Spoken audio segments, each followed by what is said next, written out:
श्वेतशुभ्रमकुटं हीरामणिमण्डितम्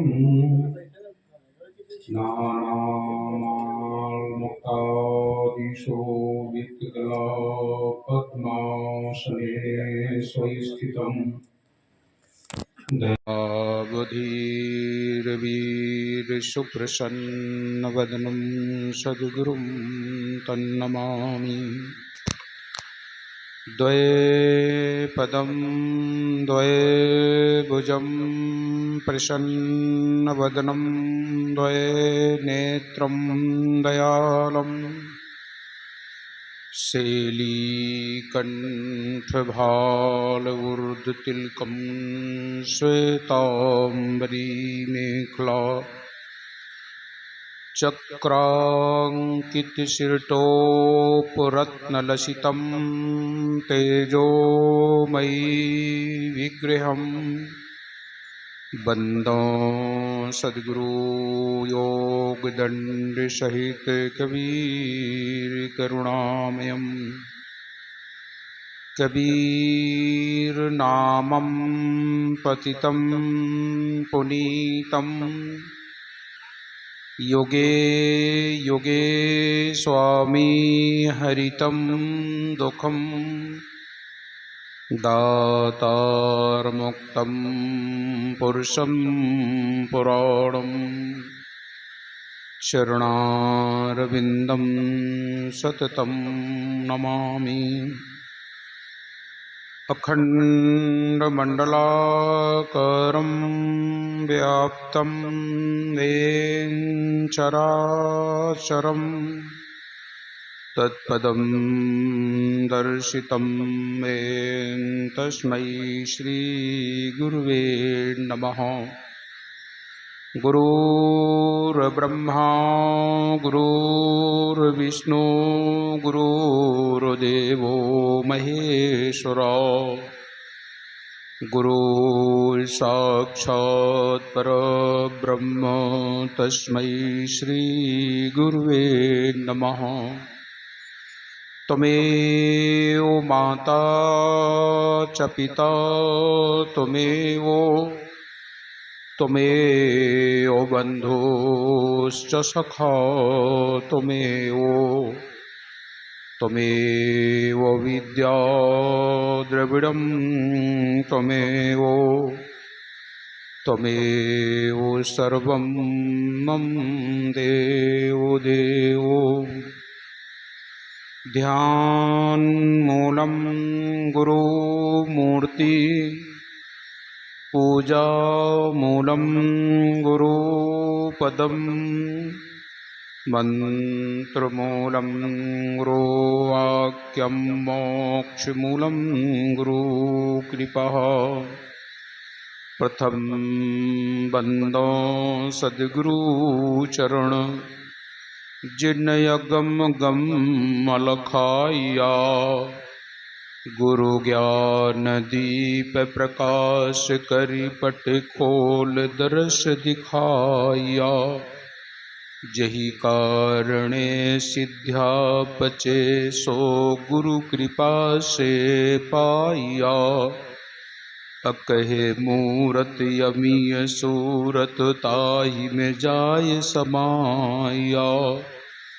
बंदो पुरुष कबीर बंदो खोड़स अंश को बंदो परमात्म धीर बंदो कोतर वंश को।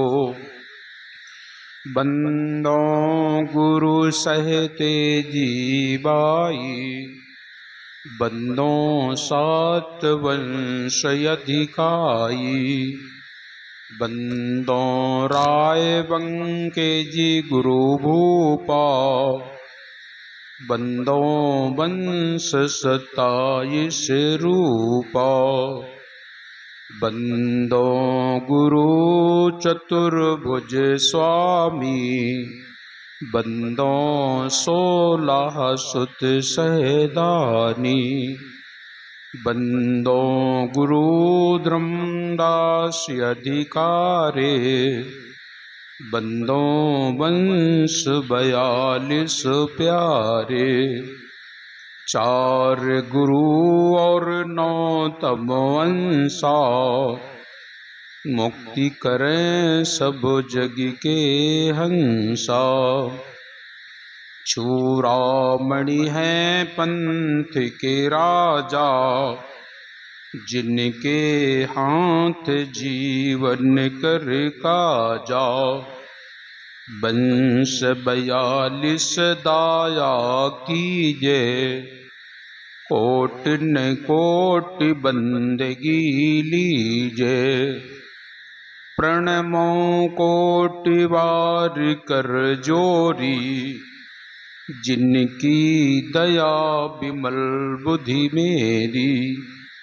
बंदों गुरुपद कंज, जरा मरण दुख नाश भो। सत्य नाम मनरंज सद्गुरु दाया जाहि पर। सत्य नाम है सार, बूझो संत विवेक करी। उतरो भव जल पार, सद्गुरु का उपदेश यह। गुरु के चरण बंदन किए, मंगल सब विधि काज। सद्गुरु कबीर महामहिमा, वर्णन करूं राखो सद्गुरु लाज। हे सद्गुरु संतन रमण, श्वेत कंज सुखधाम। सद्ग्रंथन प्रारंभ करूं, करिके तुम्हीं प्रणाम। साहे बंदगी साहे। प्रातः स्मरणीय, जगत वंदनीय, जन जन के नायक, कण कण में विराजमान सत्य पुरुष परमात्मा सदगुरु कबीर साहेब, तत्स्वरूप परम पूज्य पंच उजोर प्रकाश मीनाम साहेब, परम पूज्य पंच उदित मीनाम साहेब के पावन चरण कमल में कोटि कोटि बंदगी। परम पूज्य गुरु गोस्वामी भानु प्रताप साहेब के पावन चरण कमलों में कोटि कोटि बंदगी। परम पूज्य गुरुदेव महर्षि लालदास जी साहेब, परम पूज्य गुरुदेव महर्षि बालक दास जी साहेब के पावन चरण कमलों में कोटि कोटि बंदगी। आज के इस पावन अवसर पर उपस्थित संतजन, नेमी प्रेमी सज्जनों, श्रद्धामयी भक्तिमयी ममतामयी माताओं एवं बहनों, नवयुवक साथियों, वसुंधरा की गोद में खेलने वाले नौनिहाल बाल गोपालों, आप सभी लोगों को मेरी ओर से सप्रेम साहेब बंदगी साहेब। आज सतगुरु कबीर साहब की अमृत कथा का चौथा दिवस है। चौथे दिवस की इस पावन मेला में आप सब लोगों के दर्शन का लाभ प्राप्त हो रहा है। सतगुरु कबीर साहब की अमृतवाणी, जिसका चिंतन आज विशेष रूप से हो रहा है। बस फर्क इतना है, जिसने जितना जाना है उसने उतना माना है। साहब कबीर की वाणी बहुतायत, जितने भी मत पंथ आज नए नए तैयार हो रहे हैं, अधिकतर सतगुरु कबीर साहब की वाणी को लेकर चलते हैं। और सतगुरु कबीर साहब एक ऐसे महापुरुष, एक ऐसे सत्पुरुष, जिनके बारे में आज तक कोई सत्य निर्णय नहीं हो पाया। सभी महापुरुषों का अलग अलग मत है।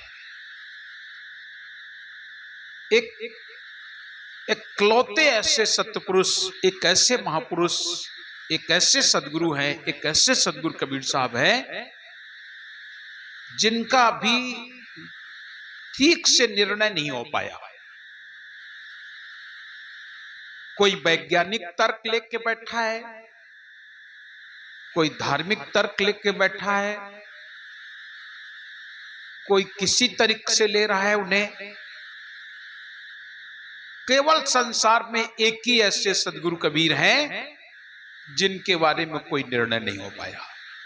बात बाकी सबके बारे में निर्णय है, सबके माता पिता का पता है, सबकी जाति वर्ण पता है, सबके वाणी वचनों का भी आधार है। लेकिन सदगुरु कबीर साहब को जब सुनते हैं तो लोग आज भी सदगुरु कबीर साहब के बारे में कोई सत्य निर्णय देने को तैयार नहीं है। और उसका कारण यह है कि लोग आज की अपनी दशा से सदगुरु कबीर साहब को देखना चाहते हैं। आज की स्थिति और परिस्थिति के अनुसार सदगुरु कबीर साहब को जानना चाहते हैं। सब लोग अपने अपने ढंग से साहब कबीर को बताने का प्रयास करते हैं। कल मैंने आपको बताया था, कुछ लोग कहते हैं वो विधवा ब्राह्मणी की संतान है। अभी अभी आप लोग टेलीविजन पर सुनते होंगे, एक महिला है, ब्यास हो गई है, उसने सदगुरु कबीर साहब को कुंवारी कन्या से बता दिया है। कुछ लोगों ने उन्हें जोलाहा बता दिया है, कुछ लोग उन्हें मुसलमान भी बता रहे हैं। एक सत्य निर्णय नहीं हो पाया। और उसका कारण क्या है? सत्य बताएगा कौन? ये तो वही घटना हो गई, एक व्यक्ति जा रहा था, दोपहर का समय, गर्मी का महीना, एक पेड़ के नीचे बैठ गया। रास्ते से चलते चलते थक गया था, चलो थोड़ा आराम कर लेते हैं। रास्ते में बढ़िया सुंदर वृक्ष था, उसी वृक्ष के नीचे वो बैठ गया। वृक्ष पर एक सुंदर सा पक्षी बैठा और वो कुछ कह रहा था। वो व्यक्ति भगवान का पुजारी था और भगवान श्री राम का पुजारी था। उस पक्षी को लगा, उस व्यक्ति को लगा कि ये पक्षी लगता है मेरे भगवान का नाम बोल रहा है। जैसे उसके मन में भाव आया कि ये पक्षी मेरे भगवान का नाम ले रहा है, तो उसके मन में लगा कि कोई आ जाए तो मैं बताऊं कि देखिए पशु पक्षी भी मेरे भगवान का नाम लेते हैं। तब तलक एक मुल्ला जी आ गए, तो वो व्यक्ति तुरंत बोला, ए मुल्ला जी। बोले क्या? देखो कितना सुंदर पक्षी और मेरे भगवान का नाम ले रहा है। मुल्ला जी बोले क्या कह रहा है? बोले ये पक्षी कह रहा है राम सीता दशरथ, राम सीता दशरथ, राम सीता दशरथ। मुल्ला जी को यह बात हजम नहीं हुई। मुल्ला जी बोले ये नहीं हो सकता, हमको भी सुनने दो, ये क्या कह रहा है, सुन लो। बराबर ये कह रहा राम सीता दशरथ, राम सीता दशरथ। मुल्ला जी ने सुन करके कहा ये पक्षी राम सीता दशरथ नहीं कह रहा है, ये पक्षी कह रहा है अल्लाह मियां हजरत, अल्लाह मियां हजरत, अल्लाह मियां हजरत। अब दोनों आपस में लड़ गए। नहीं भाई ये पक्षी कह रहा है राम सीता दशरथ, वो कहता नहीं ये कह रहा है अल्लाह मियां हजरत। अब दोनों आपस में लड़ गए। अब दोनों लड़ गए तो तीसरा कोई आए तो निर्णय हो। तब तलक एक सज्जन और आ गए।